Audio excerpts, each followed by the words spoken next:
I often advise actors to keep an audition diary. An audition diary is simply keeping record of what you've auditioned for.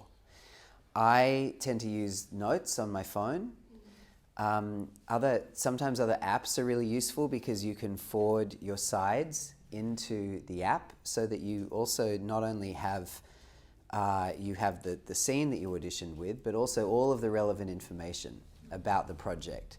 So in your audition diary, you might want to keep the information about who you auditioned for, what it was for, who saw you, who was the casting director.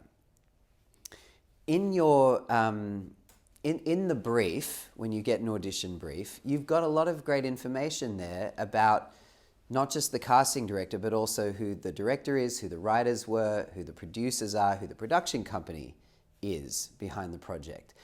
It's a really good idea to just start keeping track of who's seeing your work.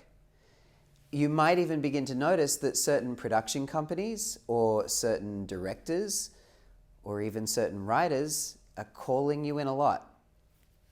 Certainly in commercial land, I've noticed in the past that there are certain production companies that seem to keep requesting me.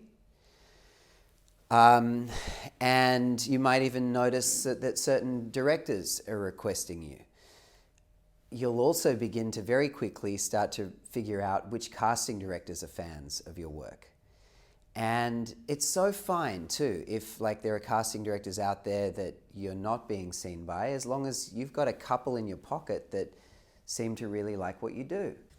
In an audition diary, here's what you want to start keeping note of.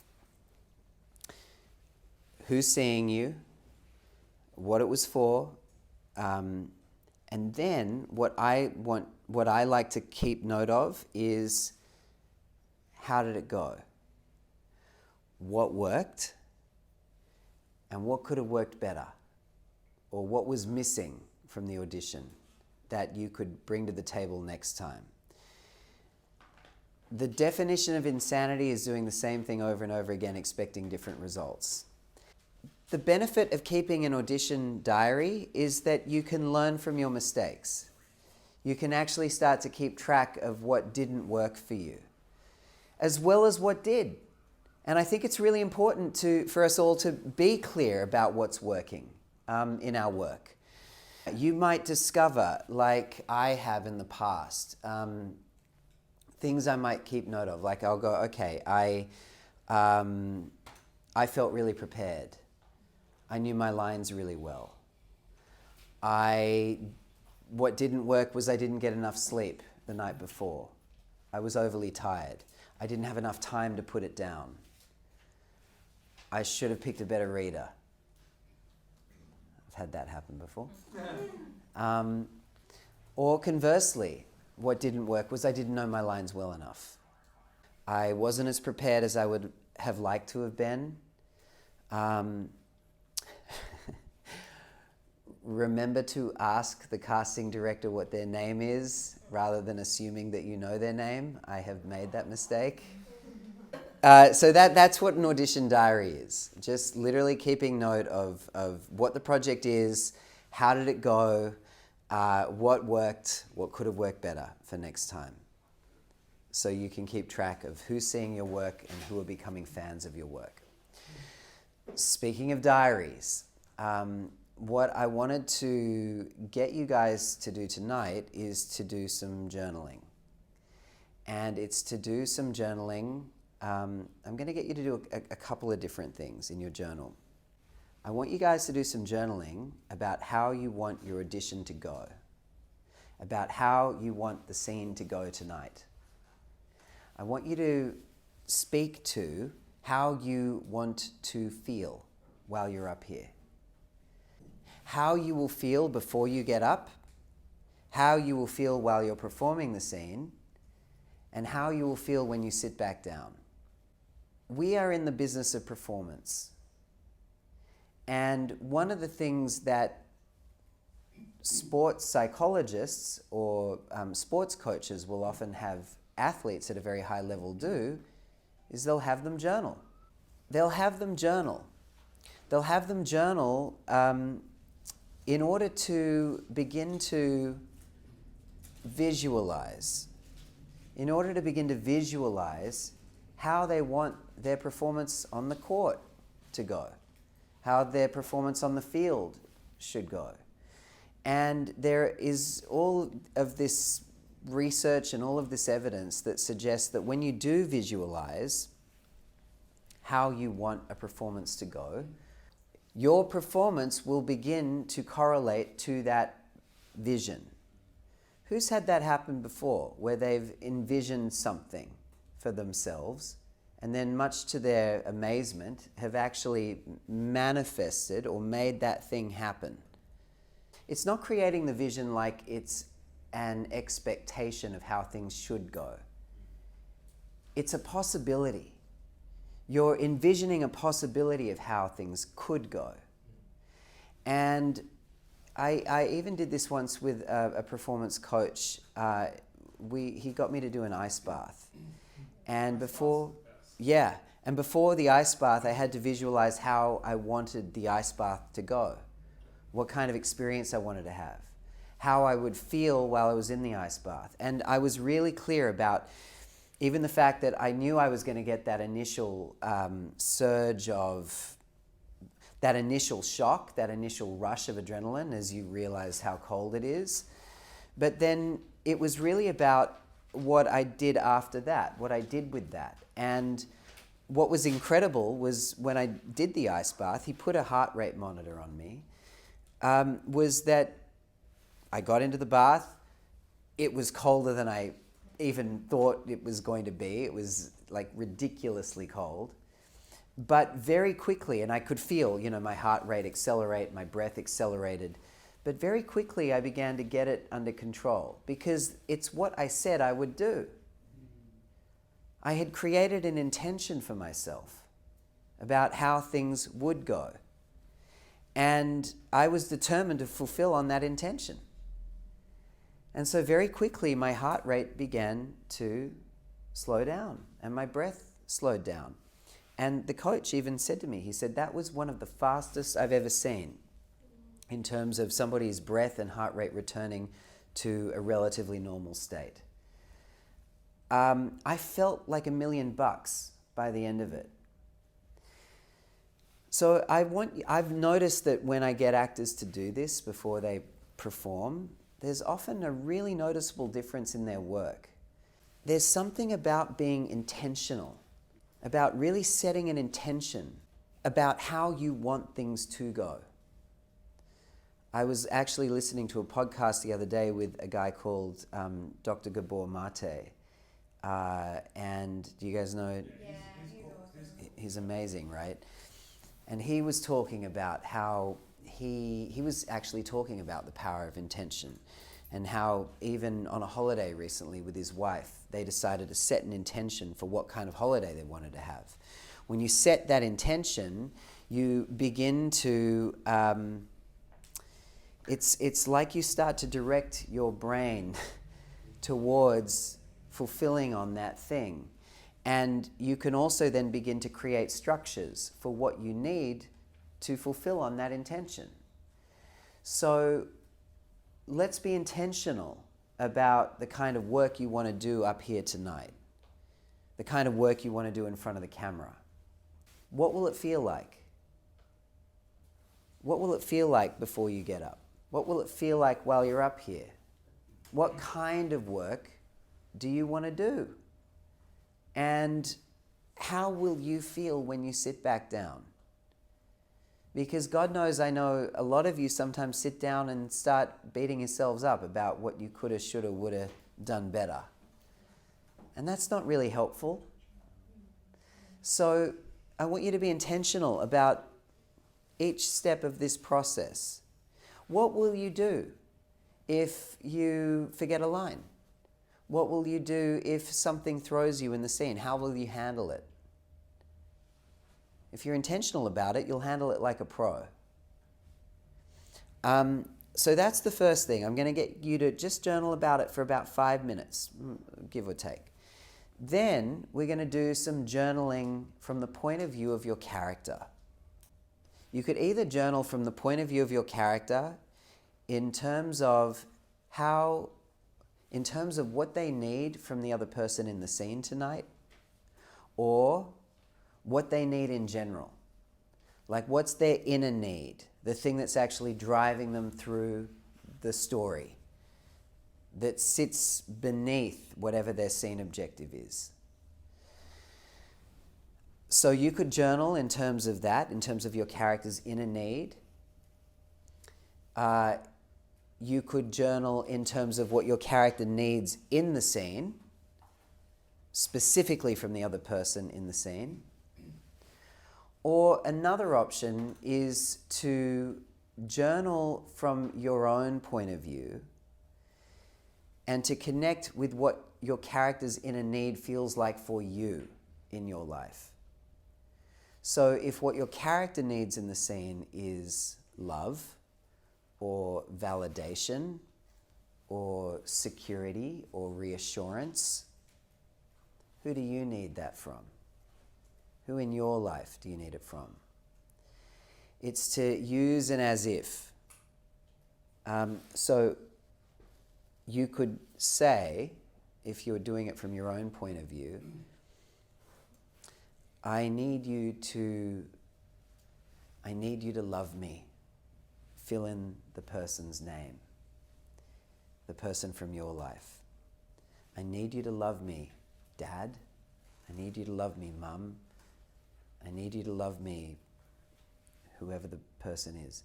I need you to love me because, and then I'm going to get you to just write. Stream of consciousness. This isn't about getting it right. This is really just about letting the pen flow over the page. When in doubt, just keep the pen moving and see what you discover. Every time you do this exercise, it can come out completely different, even if you're journaling about the same need. So you're going to say, because, write. And if you don't give it to me, and if I don't get it, then what will be the consequences? What will be the life or deathness of not having that need met for you? Take it to the nth degree, take it to the extreme, to really get it on the court. If you're not doing it from the point of view of yourself, you can do it from the point of view of the character. I need love because blah, blah, blah, blah, blah. Or I need to be loved by whoever the other character is. And this is an opportunity to really put yourself in the shoes of the character, to really begin to see the world from their viewpoint, from their point of view. There's a big difference between thinking about the character. There's a big difference between sitting on top like a director and looking down over the character and understanding them from like a sort of a top-down approach with a bird's eye view, as opposed to really coming from the point of view of the character. It's kind of the difference between being in the stands and being on the court. Does that make sense? So that I'm really actually looking at how life occurs for the character from their point of view. And journaling is so useful for that. As we talked about the other week, it's something that George Miller had Chris Hemsworth do before they did Furiosa. And when Chris Hemsworth was feeling lost about who Dementis was, once he did some journaling, he felt like the character clicked into place for him. And suddenly he knew how to play the guy. So, I did this with a film I did last year, and it was so useful. It was so powerful. Again, it meant that I didn't have to try to figure it all out on the day. I didn't have to generate myself. I could actually just be and know what I was referring to in the scene. I knew what was driving me. I knew what I needed from the other person in the scene. And I was playing a bad guy. I was playing not a very nice guy. What it enabled me to do was to work out my character's logic and how they justified their behavior to themselves. Which, again, if we can just come back to that sometimes all you need to do is argue the character's logic, is argue their justifications for their behavior. Because even when you're playing the bad guy never thinks they're the bad guy, do they? They always think they're the hero of the story. And even when you've done the wrong thing in your life, you've always had a reason for it, haven't you? Even when you know you were doing the wrong thing, you had some kind of justification or logic for why it made sense for you to do it. Some kind of excuse. If it's true for you, it's true for the character. And if you get clear on that, it actually makes it really easy to play any character. You just have to get really clear on what's their logic. And then, like a lawyer, you get up here, like a lawyer goes into court in order to fight for their point of view, in order to argue in front of the audience or in front of the court why the person you're defending, the character you're portraying, is right. You want to think of yourself as the character's lawyer. Your job is to defend them and their interests and their point of view. So let's start with some journaling about how you want tonight to go. Again, you have a choice. You can either write from the point of view of the character or you can write from the point of view of yourself. The one other thing I'll just say about it too, guys, when you're doing the journaling, is it's for you. It's not for anybody else's eyes. You know, we talk about up here being like Vegas, right? The journal is like Vegas on steroids. Nobody else has to read this. And, you know, when I was journaling about that character that I played last year, God forbid anybody read that thing, because it was not nice. It was not pretty. It was pretty nasty, because that's who my character was. But it gave me an opportunity to really begin to embody that point of view. I'm not saying that this is how it's going to be like an expectation. Like if you don't fulfill on it, that there's something wrong here. There's nothing wrong. This is a possibility that you're creating. When possibility hasn't been fulfilled, it just leaves you with more possibility. If you finish that, then move on to either the emotional diary, either like from your own point of view or from the character's point of view. So either connecting to what your character needs in the scene, to what your character needs throughout the story that underpins what's happening in the scene, or you connect to what you relate to about that character's need. Where in your life do you need that thing? So one other thought, because I'm going to send you guys out in a second.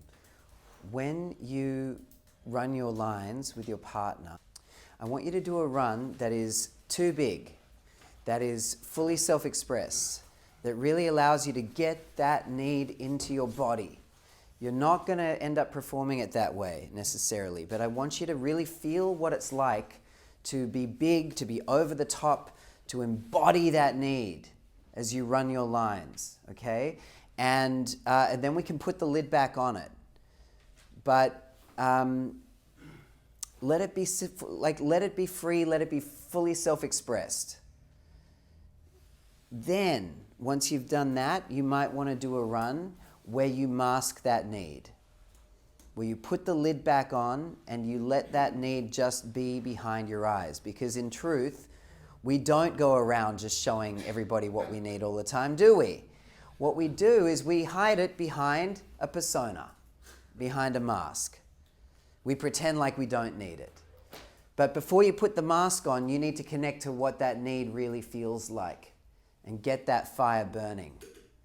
Does that make sense? So I want you to do a really big, over-the-top, fully embodied, fully in your need run, and then one that is completely pulled back.